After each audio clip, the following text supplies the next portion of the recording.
నేడు తెలంగాణ రాష్ట్ర అవతరణ దినోత్సవం విద్యార్థులు, యువకులు, ఉద్యోగులు, మహిళలు, మేధావులు, కవులు, కళాకారులు, సకల జనులు ఉద్యమించి ప్రత్యేక రాష్ట్ర ఆకాంక్షను నెరవేర్చుకున్న రోజు. ఇది మనందరం గర్వించదగిన రోజు. ఈ సందర్భంగా 4 కోట్ల తెలంగాణ ప్రజలకు నా శుభాకాంక్షలు తెలియజేస్తున్నా. మిత్రులారా, ఈరోజు రాష్ట్ర ప్రజల కలలను నిజం చేసిన శ్రీమతి సోనియా గాంధీ గారికి కృతజ్ఞతలు తెలుపుకుంటూ తెలంగాణ అమరవీరులకు ఘన నివాళులు అర్పిస్తున్నాను.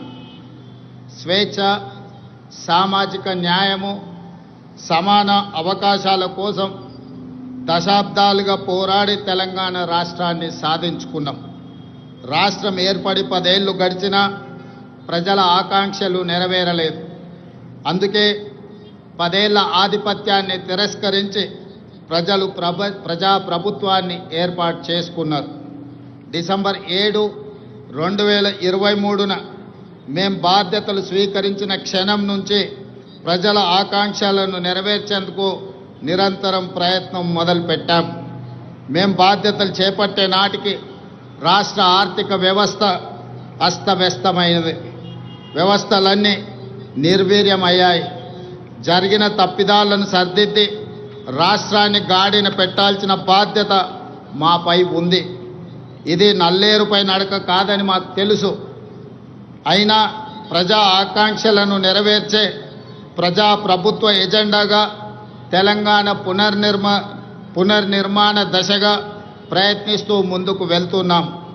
మిత్రులారా, కట్టు బానిసత్వాన్ని, వ్యక్తి చాకిరిని తెలంగాణ సమాజం ఏమాత్రము సహించదు.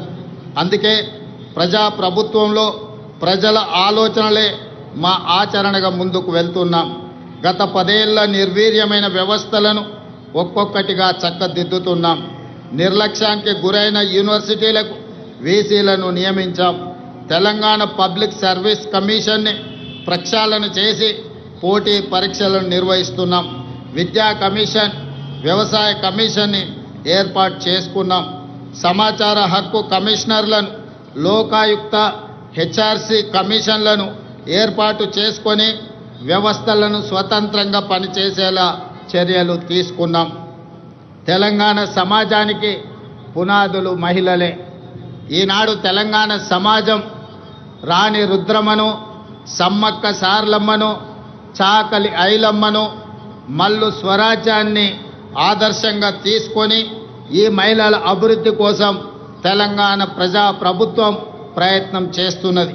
అందుకే 1 కోటి మంది ఆడబిడ్డలను కోటీశ్వరులుగా చేయాలనే ఉక్కు సంకల్పంతో ప్రజాప్రభుత్వం ముందుకు వెళ్తున్నది. మహిళల ఆర్థిక స్వావలంబనకు ఇందిరా మహిళా శక్తి పాలసీని ఆవిష్కరించుకున్నాం. మహిళలను పారిశ్రామికవేత్తలుగా తీర్చిదిద్దే లక్ష్యంతో తొలి ఏడాదిలోనే 21,000 కోట్ల సున్నా వడ్డీ రుణాలను మహిళలకు పంపిణీ చేశాం. పాఠశాలల్లో మౌలిక వసతులను కల్పించేందుకు పనులను అమ్మ ఆదర్శ కమిటీలకు అప్పచెప్పాం. దేశంలో అదానీ అంబానీలతో పోటీ పడేలా మహిళా స్వయం సహాయక సంఘాలతో సోలార్ విద్యుత్ ఉత్పత్తి ప్లాంట్లను ఏర్పాటు చేయించాం. పెట్రోల్ బంకులు, పాఠశాల నిర్వహణ, యూనిఫామ్ల కుట్టు పనితో పాటు మహిళా శక్తి క్యాంటీన్లను నిర్వహించేలా మహిళలను ప్రోత్సహిస్తున్నాం.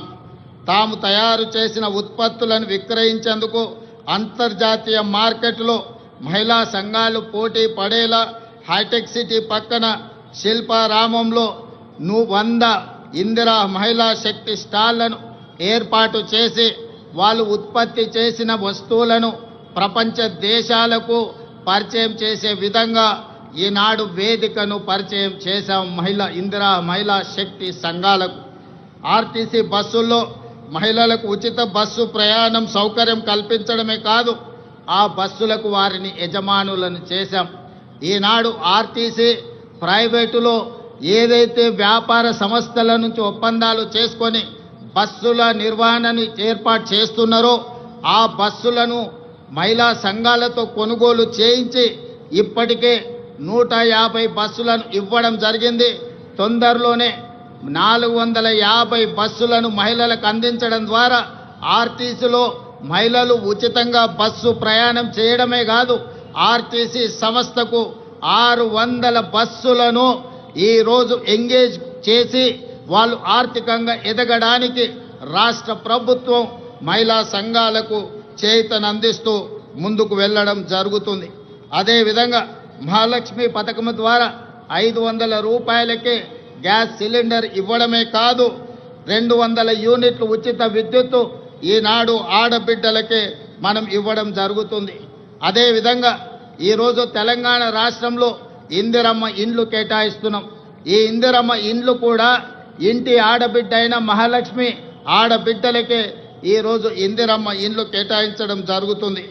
అదేవిధంగా రాష్ట్రంలో స్వయం సహాయక సంఘాల మహిళా సభ్యులకు QR కోడ్తో కూడిన ప్రత్యేక కార్డులు అందజేయాలని నిర్ణయించాం.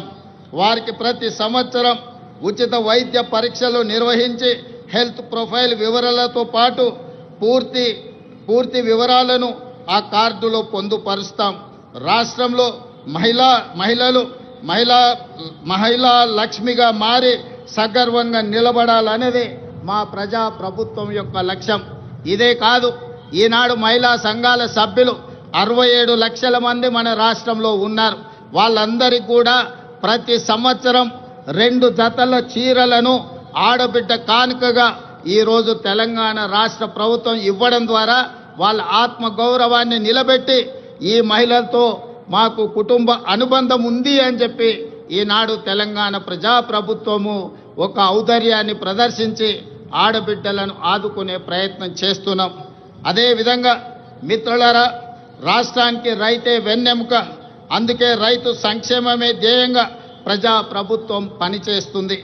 ఇచ్చిన మాట ప్రకారం ఏకకాలంలో 2 లక్షల రైతు రుణమాఫీ చేసి రైతులను రుణ విముక్తులను చేశాం. కేవలం మొదటి సంవత్సరం లోపలనే 25,35,964 మంది రైతు కుటుంబాలకు 20,617 కోట్ల రూపాయల రైతు రుణమాఫీ చేసి రుణ విముక్తులను చేయడం ద్వారా రైతులు ఆత్మగౌరవంతో బ్రతికే విధంగా ఈనాడు ప్రజాప్రభుత్వం చర్యలు చేపట్టింది. అదేవిధంగా ఈనాడు రైతులకు ఉచిత కరెంటు కోసం ప్రతి సంవత్సరం 15,333 కోట్లతో ఉచిత విద్యుత్తును అందిస్తున్నాం. రైతు భరోసా పథకం కింద రైతులకు పెట్టుబడి సాయాన్ని ఎకరాకు 12,000 ప్రతి సంవత్సరానికి పెంచడం జరిగింది. ఇవాళ రైతులకే కాదు, రైతు కూలీలకు, ఉపాధి హామీ కూలీలకు ఇందిరమ్మ ఆత్మీయ భరోసా పథకం ద్వారా భూమి లేని వ్యవసాయ కూలీ కుటుంబాలకు ఏడాదికి 12,000 రూపాయలు ఉచితంగా అందించే పథకాన్ని ప్రవేశపెట్టినమని చెప్పడానికి నేను ఆనందిస్తున్నాను. అదేవిధంగా వరి ధాన్యానికి మద్దతు ధరతో పాటు సన్న వడ్లకు 500 రూపాయల బోనస్ ఈరోజు చెల్లిస్తున్నాం. దీనివల్ల రైతులకు అదనపు ఆదాయం లభించడమే కాకుండా రాష్ట్రంలో సన్న ధాన్యం దిగుబడి భారీగా పెరిగింది. దీంతో 2,72,75,00,000 మెట్రిక్ టన్నుల వరి ఉత్పత్తి తెలంగాణ రాష్ట్రం సాధించి దేశంలోనే ప్రథమ స్థానంలో ఈరోజు తెలంగాణ రాష్ట్రము నిలబడ్డది. అదేవిధంగా పెరిగిన ధాన్యం ఉత్పత్తికి తగినట్టుగా రాష్ట్ర వ్యాప్తంగా 8,000 కొనుగోలు కేంద్రాలను ఏర్పాటు చేశాం. రైతులు పండించిన ప్రతి గింజను ప్రభుత్వం కొనుగోలు చేసి రైతులు దళారుల బారిన పడకుండా కాపాడడం జరుగుతున్నది. భూ వివాదాలు లేని తెలంగాణ లక్ష్యంగా భూభారతి 2025 చట్టాన్ని తీసుకువచ్చాం. గతంలో ఉన్న ధరణి చట్టం కొద్ది మందికి చుట్టమైతే ఈనాడు భూభారతి చట్టం పేద ప్రజలందరికీ రక్షణ కల్పించే చట్టంగా మార్చి ప్రతి పేదవాడి సమస్యను పరిష్కరించి ఈరోజు అసైన్మెంట్ భూములతో పాటు అడవుల్లో ఉన్న ఆదివాసీలకి అందించిన అటవీ హక్కుల చట్టాలను అమలు చేసి వాళ్ళ భూములకు రక్షణ కల్పించే విధానాన్ని ఈనాడు భూభారతి చట్టంలో మనం తీసుకురావడం జరిగింది. మిత్రులారా, యువత మన భవిష్యత్తు. అందుకే ప్రజాప్రభుత్వం అధికారంలోకి వచ్చిన వెంటనే 16 నెలల్లో దాదాపుగా 60,000 ప్రభుత్వ ఉద్యోగ నియామకాలు చేపట్టడం ద్వారా తెలంగాణ ఉద్యమంలో, తెలంగాణ రాష్ట్ర సాధనలో ముందు భాగాన నిలబడ్డ నిరుద్యోగ యువకులకు ఒక నమ్మకాన్ని, విశ్వాసాన్ని, భరోసాని ఈ ప్రజాప్రభుత్వం అందించడం జరిగింది. ఇదే కాదు, గత 16 నెలల్లో ప్రైవేటు సంస్థల్లో కూడా దాదాపుగా అంతర్జాతీయ పెట్టుబడులు తీసుకొచ్చి 1,00,000 మందికి ఉద్యోగ అవకాశాలు కల్పించడం ద్వారా నిరుద్యోగ సమస్యను పరిష్కరించడమే కాదు, ఈ దేశంలో అత్యల్ప నిరుద్యోగ సమస్యగా ఉన్న రాష్ట్రంగా తెలంగాణ రాష్ట్రము మొట్టమొదటి స్థానంలో ఉన్నది. అదేవిధంగా మిత్రులారా, ఈనాడు ఉద్యోగ నియామకాలలో వైద్య రంగంలో కావచ్చు, పోలీసు రంగంలో కావచ్చు, నీటిపారుదల, సింగరేణి కాలరీస్, ఇలా చెప్పుకుంటూ వెళ్తే ప్రభుత్వంలో ఉన్న ప్రతి ఖాళీలను ఈనాడు భర్తీ చేయడం ద్వారా నిరుద్యోగుల విశ్వాసాన్ని ఈ రాష్ట్ర ప్రభుత్వం చురగొన్నదని చెప్పడానికి నేను చాలా సంతోషిస్తున్నాను. అదేవిధంగా సివిల్స్ పరీక్షలు, ఈనాడు ఈ దేశంలో ఏ రాష్ట్రం అభివృద్ధి చెందాలన్నా సివిల్ సర్వీసెస్కు సంబంధించిన అధికారుల యొక్క ప్రణాళికలు దేశ అభివృద్ధిలో కీలక భాగం పోషిస్తున్నాయి.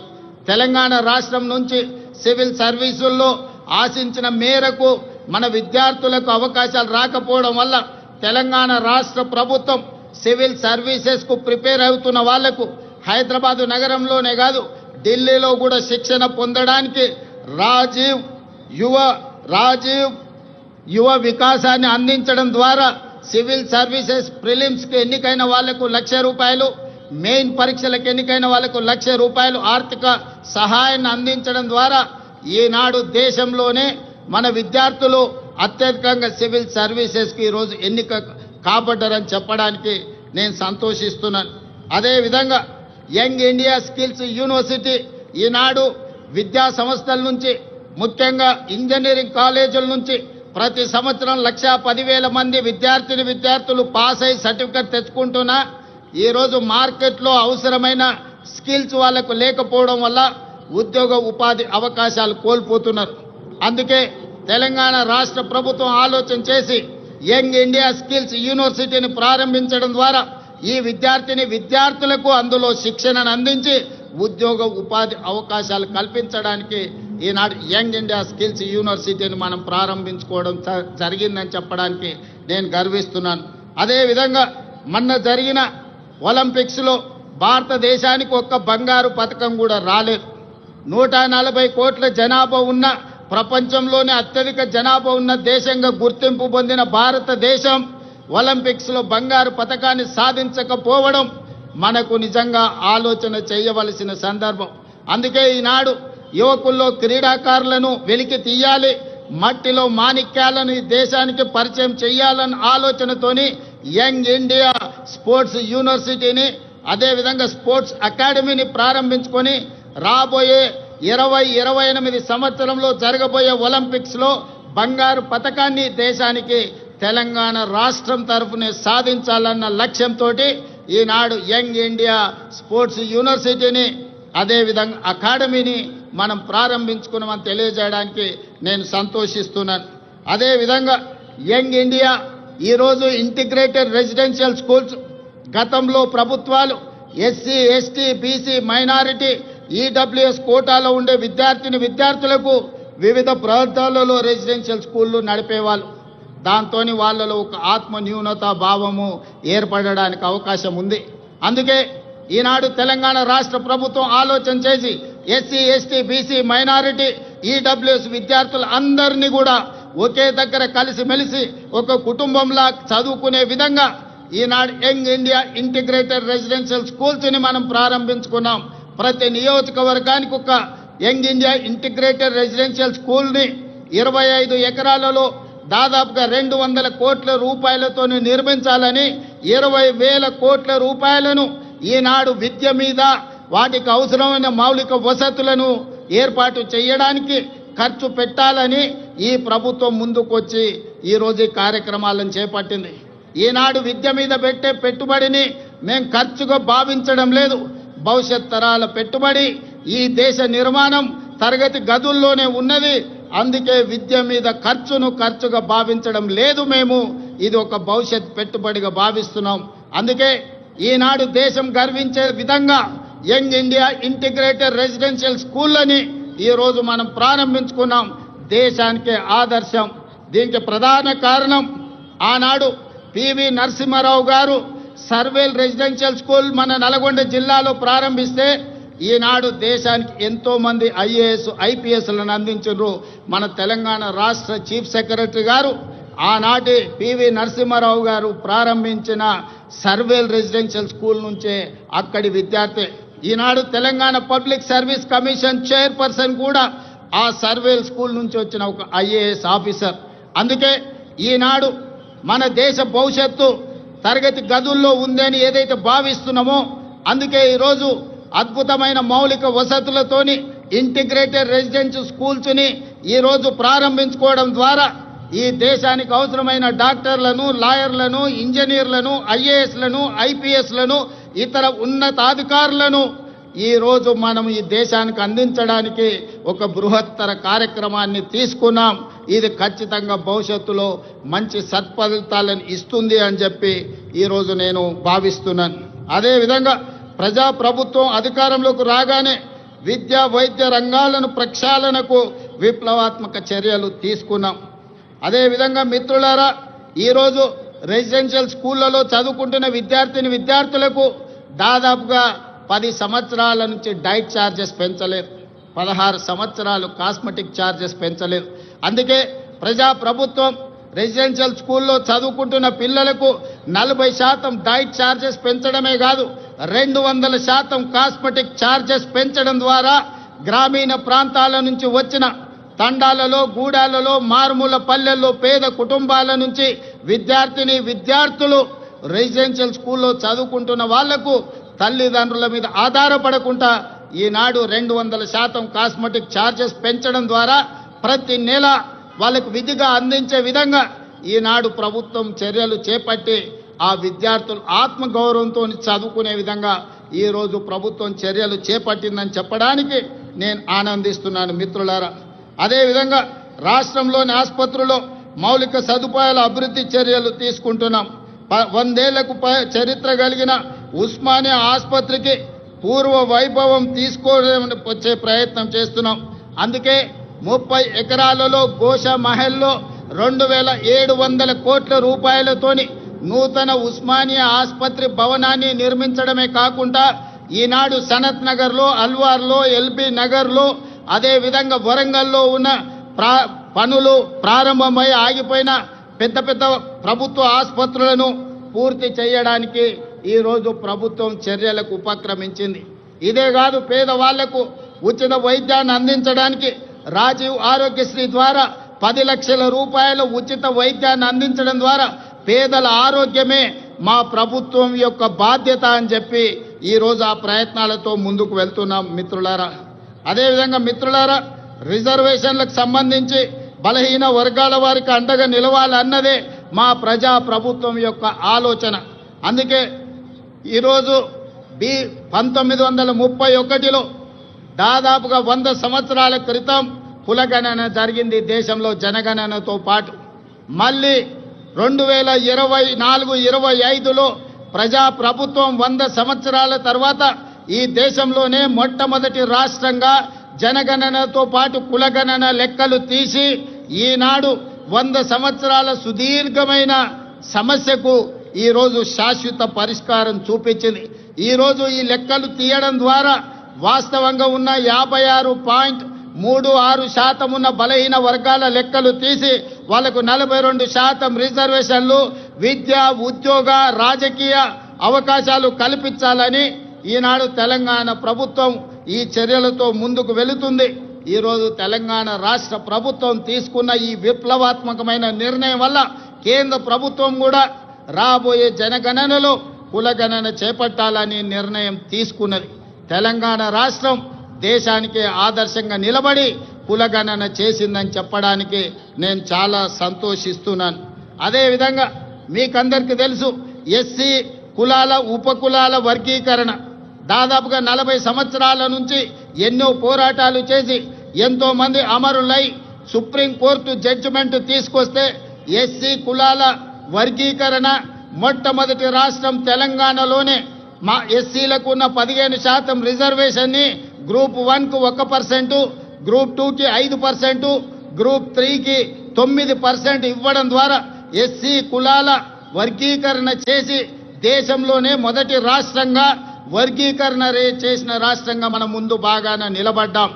అంటే ఈనాడు తెలంగాణ ప్రజా ప్రభుత్వం బలహీన వర్గాలకు ఎస్సీలకు సంబంధించిన ఎంతో దీర్ఘకాలికంగా సమస్యలుగా ఉన్న వాటిని శాశ్వత పరిష్కారం చూపించడం ద్వారా ఇతర రాష్ట్రాలకు దేశానికి ఆదర్శంగా నిలబడ్డామని చెప్పడానికి నేను గర్వపడుతున్నాను.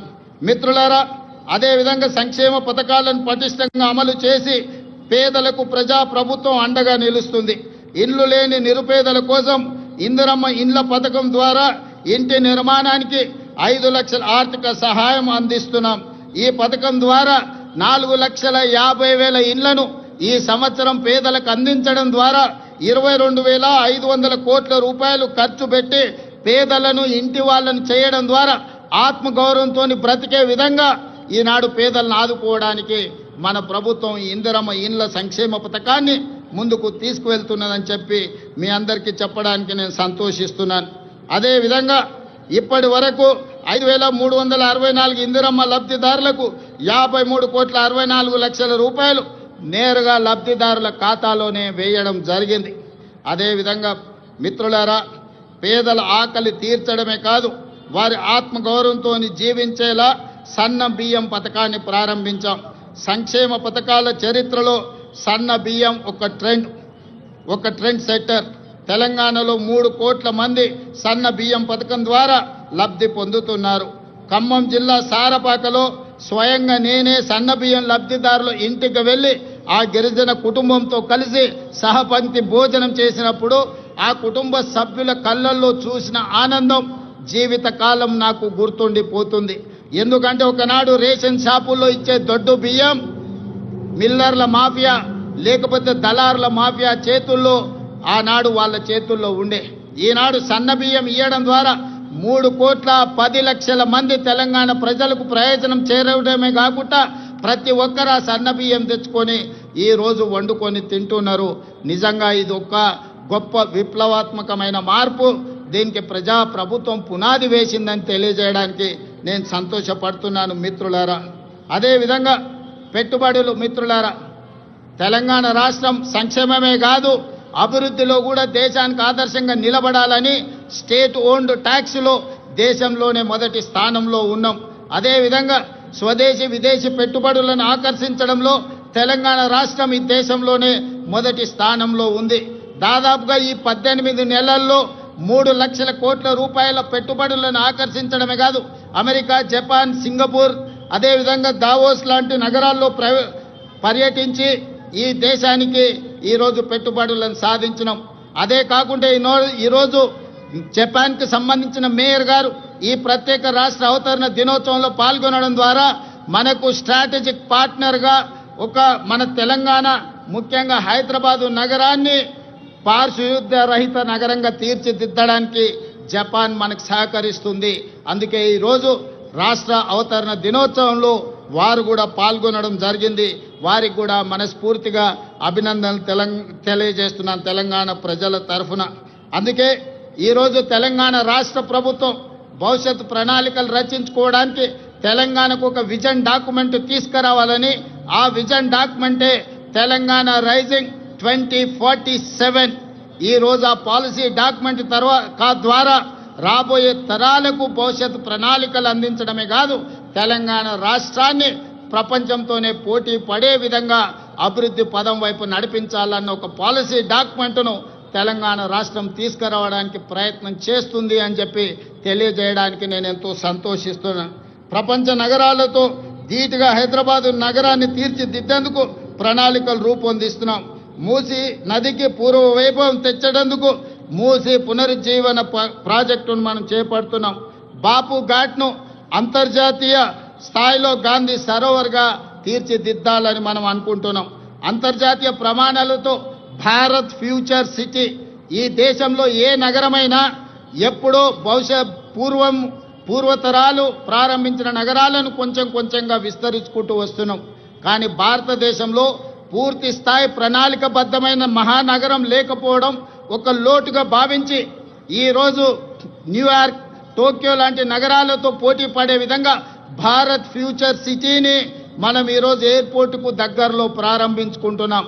30,000 ఎకరాలలో ప్రపంచ స్థాయి ప్రమాణాలతో ఈరోజు నూతన నగరాన్ని నిర్మించుకోవడానికి మనం ప్రణాళికలు రచించుకున్నాం, ముందుకు వెళ్తున్నామని తెలియజేయడానికి ఈరోజు సంతోషపడుతున్నాను. ఆ భారత్ ఫ్యూచర్ సిటీలో ఏఐసిటీ, స్పోర్ట్స్ సిటీ, ఫార్మా సిటీతో పాటు లైఫ్ సైన్సెస్, హెల్త్ సిటీలను ఏర్పాటు చేస్తాం. ఇందుకోసం ఫ్యూచర్ సిటీ డెవలప్మెంట్ అథారిటీని ఏర్పాటు చేసినాం. ప్రణాళికలు రచించడానికి పాలసీ డాక్యుమెంట్ను మనం ఇప్పటికే రూపొందించుకున్నాం. తొందరలోనే హైదరాబాద్లో నిర్మించబోయే భారత్ ఫ్యూచర్ సిటీ ప్రపంచ పెట్టుబడులకు ఒక కేంద్రంగా మారబోతుందని తెలియజేయడానికి నేను సంతోషపడుతున్నాను. రాష్ట్ర మౌలిక సదుపాయాలలో భాగంగా విమానాశ్రయాల సంఖ్యను పెంచుకునేందుకు చర్యలు తీసుకుంటున్నాం. ఇప్పటికే మనకు తెలంగాణ రాష్ట్రంలో ఉన్నది ఒకే ఒక ఎయిర్పోర్ట్ ఈరోజు మనకు శంషాబాద్లో ఉన్నది. అందుకే రాష్ట్ర ప్రభుత్వం కేంద్ర ప్రభుత్వంతో చర్చించి సంప్రదించి వరంగల్లో నూతన ఎయిర్పోర్ట్కు, అదేవిధంగా ఆదిలాబాద్లో ఇంకొక ఎయిర్పోర్ట్కు అనుమతులు తెచ్చుకున్నాం. తొందరలోనే వరంగల్ నగరంలో, ఆదిలాబాద్ పట్టణ ప్రాంతంలో నూతన ఎయిర్పోర్ట్లు ఏర్పాటు చేసుకోబోతున్నామని చెప్పి మీకందరికీ తెలియజేయడానికి నేను ఎంతో సంతోషిస్తున్నాను. అదేవిధంగా ఈరోజు regional ring road, outer ring road మన హైదరాబాద్ నగరంలో తీసుకొచ్చిన మార్పులు మీకు అందరికీ తెలుసు. ఈరోజు ఐటీ కానీ, ఫార్మా కానీ హైదరాబాద్ నగర అభివృద్ధికి ఔటర్ రింగ్ రోడ్ మనకి ఎంత సహాయం అందించిందో మీకు తెలుసు.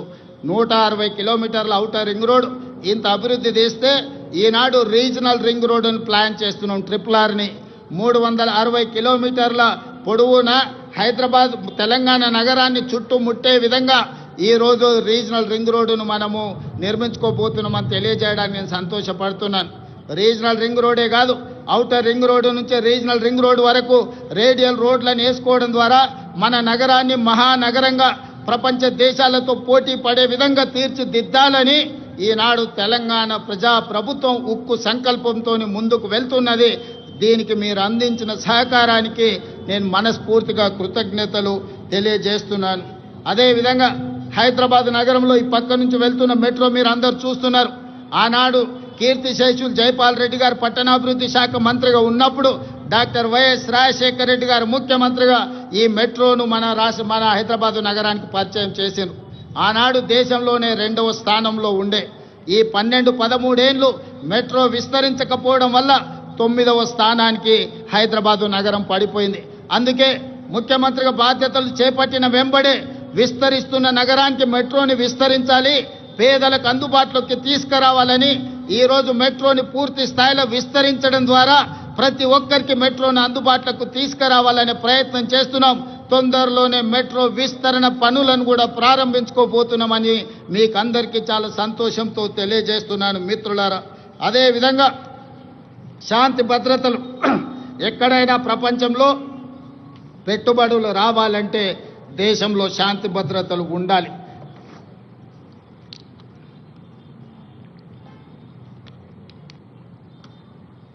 శాంతి భద్రతలు లేని దేశానికి పెట్టుబడులు రావు. అందుకే ఈరోజు హైదరాబాద్ నగరాన్ని, తెలంగాణను దేశంలోనే నెంబర్ 1గా తీర్చిదిద్దిన పోలీసింగ్ వ్యవస్థ ఈరోజు మనకు ఉన్నది. కేంద్ర ప్రభుత్వమే నిర్వహించిన సర్వేలలో తెలంగాణ రాష్ట్ర పోలీసులు అత్యంత పకడ్బందీ శాంతి భద్రతలను కాపాడడంలో దేశంలోనే మనం మొదటి స్థానంలో నిలబడ్డాం. ఇదే కాదు, డ్రగ్స్ను నియంత్రించడంలో కూడా ప్రపంచ దేశాలు పోటీ పడితే మన తెలంగాణ రాష్ట్రానికి మొదటి బహుమతి వచ్చింది. మన అధికారులు దుబాయ్లో ఆ మొదటి స్థానాన్ని, గుర్తింపును, గౌరవాన్ని స్వీకరించడం జరిగింది. అందుకే ఈనాడు మిత్రులారా, తెలంగాణ రాష్ట్రంలో శాంతి భద్రతలను కాపాడడంలో దేశంలోనే మొదటి స్థానంలో ఉండడమే కాదు, ఈరోజు డ్రగ్స్, గంజాయి యువతను నిర్వీర్యం చేస్తుంది. పాఠశాల స్థాయిలోనే ఈ సమస్యను మనం కళ్ళతో చూస్తున్నాం.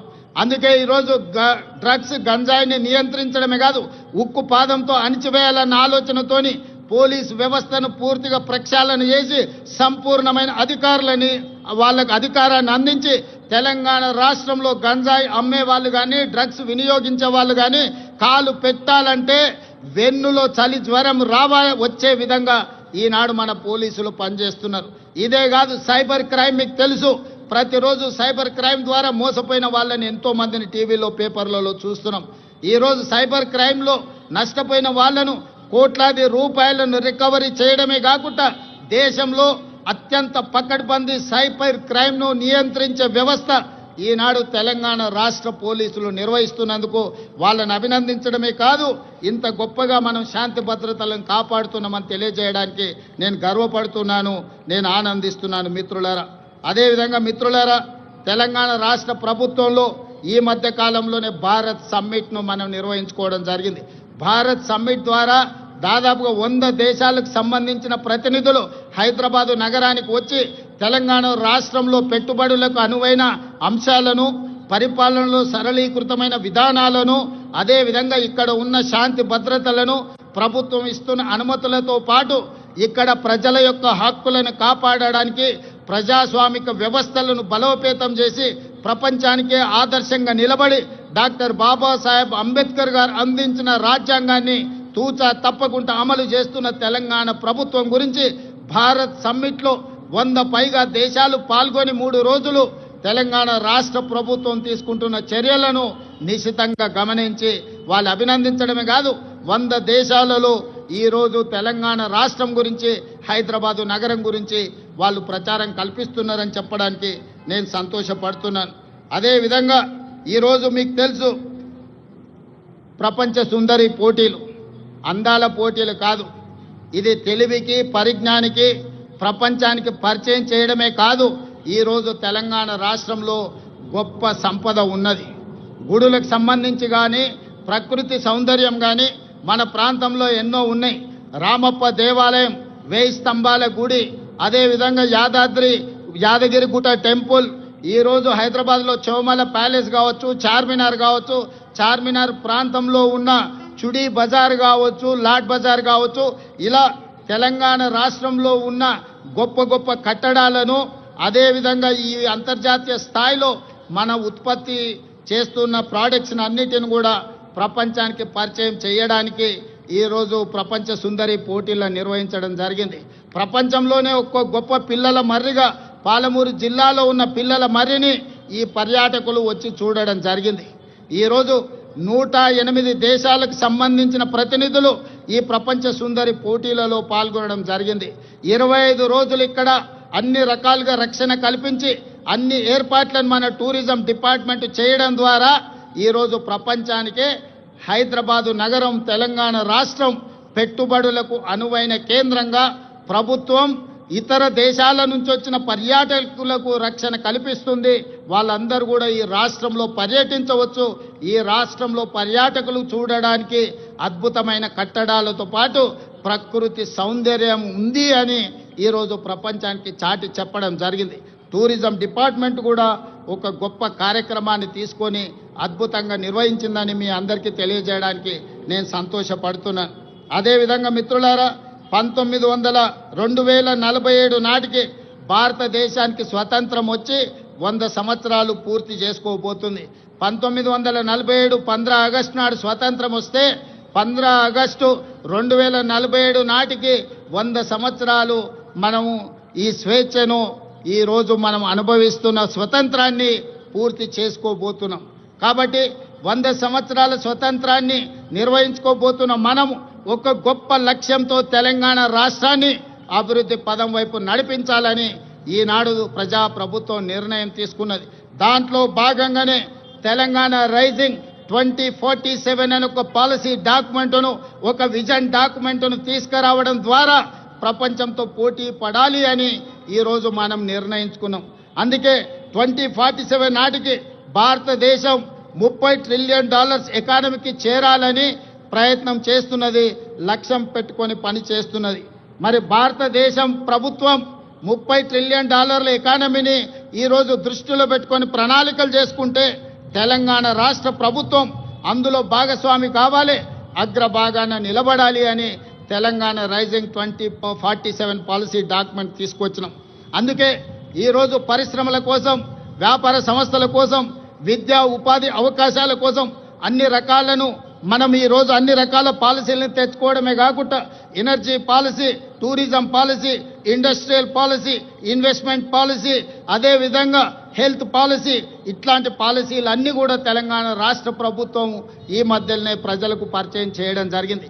ఈ పాలసీలన్నిటిని కలిపితే తెలంగాణ రైజింగ్ 2047 తద్వారా తెలంగాణ రాష్ట్రాన్ని ప్రపంచంతో పోటీ పడే విధంగా తీర్చిదిద్దాలన్నదే మా ఆలోచన. అందులో భాగంగా రాబోయే 10 సంవత్సరాలలో తెలంగాణ రాష్ట్రం యొక్క ఆదాయాన్ని $1 ట్రిలియన్ ఎకానమీగా మార్చి, అదేవిధంగా 2047 నాటికి దేశం $30 ట్రిలియన్ ఎకానమీకి చేరాలంటే తెలంగాణ రాష్ట్రం $3 ట్రిలియన్ ఎకానమీగా మారాలి అని ఈరోజు లక్ష్యం పెట్టుకొని ముందుకు వెళ్తున్నాం. ఈరోజు దేశ జనాభాలో 2.5% ఉన్నాం, కానీ జీడిపిలో 5% మనం అందిస్తున్నాం. రేపు భవిష్యత్తులో 2047 నాటికి 10% జీడిపిని అందించే విధంగా తెలంగాణ రాష్ట్రాన్ని తీర్చిదిద్దాలంటే industrial policy, infrastructure policy, investment policies అన్నిటిని కూడా తీసుకొచ్చి ఈ దేశంలోనే అగ్రగామిగా రాష్ట్రాన్ని తీర్చిదిద్దాలని మేము ప్రయత్నం చేస్తున్నాం. అందుకే మిత్రులారా, ముఖ్యంగా యువ మిత్రులారా, డాక్టర్లు, లాయర్లు, ఇంజనీర్లు, ఈ సమాజంలో ఉన్న ఐఏఎస్, ఐపీఎస్లకు అందరికీ, వ్యాపార వర్గాలకు నా సూచన ఒక్కటే: తెలంగాణ రాష్ట్ర ప్రభుత్వం ఏ లక్ష్యంతోనైతే ముందుకు వెళ్తుందో, ఏ లక్ష్యాన్ని సాధించాలి, ఏ లక్ష్యాన్ని ముద్దాడాలి అని మేము ముందుకు బయలుదేరినామో మీ ఆశీర్వాదం ఉండాలి, మీరు అండగా నిలబడాలి.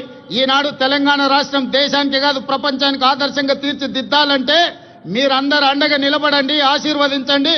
ప్రపంచంలోనే అగ్ర రాష్ట్రంగా తెలంగాణ రాష్ట్రాన్ని తీర్చిదిద్ది ఆదర్శమైన రాజకీయాలకు, ఆదర్శవంతమైన అభివృద్ధికి తెలంగాణ రాష్ట్రం కేర్ ఆఫ్ అడ్రస్గా తీర్చిదిద్దుతాం. హైదరాబాదు నగరాన్ని ప్రపంచ నగరాలతో పోటీ పడే విధంగా తీర్చిదిద్దాలి. దీనికోసం నిరంతరం పనిచేసే ప్రభుత్వ సిబ్బందే కాదు, రాజకీయ సహచరులందరూ కూడా సంపూర్ణమైన సహకారాన్ని అందిస్తున్నారు. ప్రజలందరికీ 4 కోట్ల తెలంగాణ ప్రజలకు నూతన రాష్ట్ర ఏర్పాటు శుభాకాంక్షలు తెలియజేయడమే కాదు, భవిష్యత్తు లక్ష్యాన్ని దృష్టిలో పెట్టుకొని మనందరం కలిసికట్టుగా ఏకమై మనందరం కూడా ముందుకు సాగాలి. మీ అందరి ఆశీర్వాదం ఉండాలి. తప్పకుండా తెలంగాణ రాష్ట్రాన్ని దేశంలో అగ్రగామి రాష్ట్రంగా నిలబెడతానని మీకందరికీ తెలియజేస్తూ మీ అందరి దగ్గర సెలవు తీసుకుంటున్నా. ధన్యవాదాలు మిత్రులారా.